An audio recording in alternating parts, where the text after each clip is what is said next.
حضرت سیدنا جعفر بن حرب رحمت اللہ تعالی علیہ پہلے بہت مالدار شخص تھے، اور اسی کے بلبوتے پر بادشاہ کے وزیر بھی بن گئے،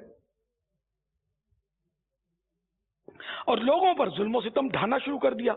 ایک دن آپ نے کسی کو یہ آیت پڑھتے ہوئے سنا،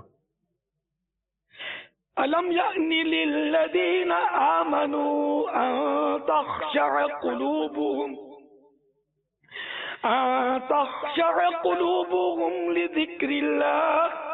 ترجمہ کنز الایمان، کیا ایمان والوں کو ابھی وہ وقت نہ آیا کہ ان کے دل جھک جائیں اللہ کی یاد کے لیے؟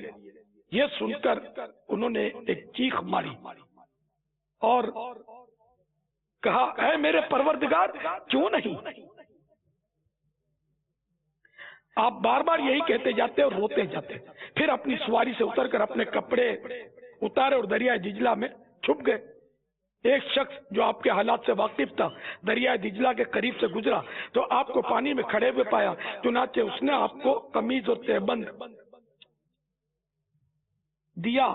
آپ نے ان کپڑوں سے بدن ڈھانپا اور پانی سے باہر تشریف لائے، لوگوں سے ظلمن لیا ہوا مال واپس کر دیا، اور جو بچ رہا صدقہ کر دیا، اور پھر علم حاصل کرنے اور عبادت کرنے میں مشغول ہو گئے، یہاں تک کہ آپ نے انتقال فرمایا۔